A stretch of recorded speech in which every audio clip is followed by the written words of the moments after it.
Hey, salut les Legomans, c'est Iron Max et aujourd'hui on se retrouve pour une nouvelle vidéo. La première vidéo de l'année. À la base ça devait être ma collection Lego Star Wars comme je l'avais dit sur Instagram.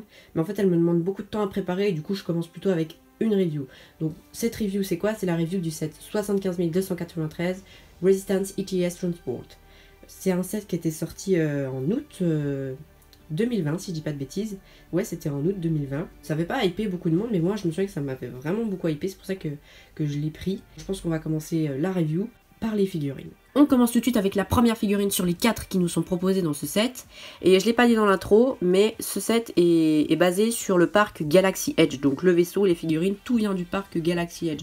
On aura l'occasion de le revoir tout à l'heure. Donc cette figurine, c'est celle de Vi Moradi. Donc pareil, donc c'est un personnage qui vient du Galaxy Edge.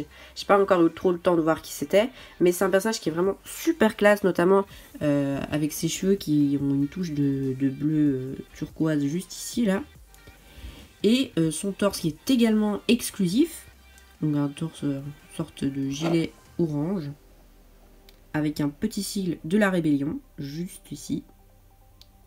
En revanche, sa tête n'est pas exclusive, puisqu'elle apparaît aussi dans le set du X-Wing de Poe Dameron, c'est donc dans la figurine de Jannah. On passe tout de suite à la figurine d'après. La deuxième figurine de ce set, c'est le lieutenant Bek. Alors je connais pas trop ce personnage, mais visiblement c'est un Mon Calamari. Donc son torse est exclusif, j'aime beaucoup d'ailleurs la tenue verte, comme ça j'aime beaucoup. Par contre c'est dommage parce que ni sur la figurine de Vi Moradi, ni sur le lieutenant Bek, nous n'avons des jambes imprimées. Donc vraiment, là c'est des jambes unies. C'est un peu dommage étant donné que c'est des belles figurines. En revanche sa tête est super belle, alors le moule n'est pas exclusif, mais la peinture si, mais je trouve ça incroyable. On passe à la troisième figurine. Bon, Lego disent que c'est une figurine, mais bon, on va pas se mentir, c'est une construction. Hein. C'est un droïde GNK, donc j'en avais pas jusqu'ici, sauf des droïdes GNK de Noël, il me semble, donc tout décoré et tout. Donc là, ça fait plaisir d'en avoir un quand même normal. Il n'y a rien de trop à dire sur cette figurine, hein. Les méthodes de construction des droïdes GNK ne changent pas trop. Donc on passe tout de suite à la dernière figurine. Et enfin, dernière figurine, il s'agit d'un droïde Astromécano. Donc il n'y a pas de nom, c'est juste écrit droïde Astromécano sur la boîte. Bon, il est assez sympa quand même, ce rouge et noir. Bon, ça fait pas trop résistance, mais c'est assez sympa.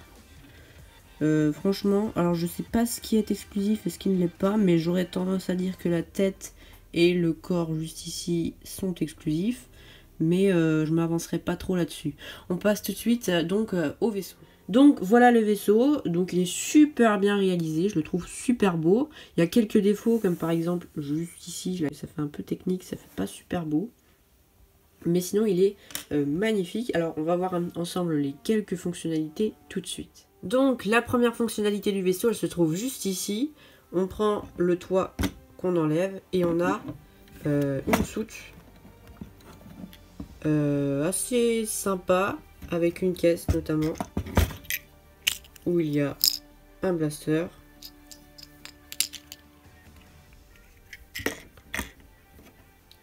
Après, si on peut mettre des personnages, on peut, mais on peut pas en mettre beaucoup. Honnêtement, on peut mettre Vi Moradi et à la limite le droïde Astromécano. Mais après, le droïde GNK, ben, on peut pas le mettre. C'est assez dommage. On passe tout de suite à la prochaine. Alors, la deuxième fonctionnalité, c'est celle-ci. Donc, on ouvre une petite trappe et on a accès donc au poste de pilotage où on peut y glisser une figurine. Alors, le poste de pilotage n'est pas super beau. Hein, j'essaie de vous montrer un peu mieux. Il n'est pas super beau. Il y a de la brique technique et tout. Quand le set a leaké, je m'attendais à quelque chose de mieux.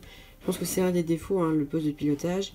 Et on a un ordinateur, mais que là, j'arriverai pas du tout à vous montrer parce que vraiment il est super bien caché. Donc c'est un petit sticker sur une tile et c'est impossible à voir si on n'a pas construit le vaisseau. Donc on passe tout de suite donc à la prochaine fonctionnalité. Donc cette fonctionnalité qui est la dernière, ben, c'est bien évidemment les canons qui peuvent tourner comme ça. Donc il y en a un de chaque côté et il y en a aussi, c'est assez étonnant d'ailleurs, juste derrière. Donc on en a là et là.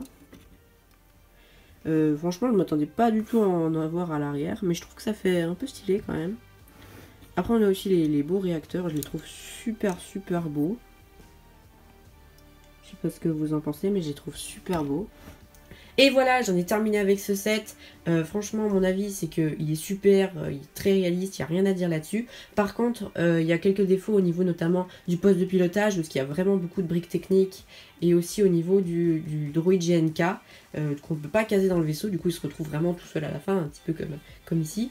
Et c'est un petit peu dommage pour ça, mais le vaisseau reste super bien, il ira parfaitement dans une collection de la Résistance. Moi je sais que j'ai pratiquement tous les vaisseaux de la Résistance, donc je suis hyper content d'avoir celui-ci. Surtout qu'en plus il y a un petit air de Tantive 4 et tout, j'aime beaucoup. Donc c'est vraiment tout ce que j'avais à dire sur ce set. Si la vidéo t'a plu, n'hésite pas à la liker, et si mon contenu te plaît, n'hésite pas à t'abonner. Je vous renvoie vers mon Instagram où est-ce que je poste régulièrement des trucs, et puis moi je vous dis à la prochaine.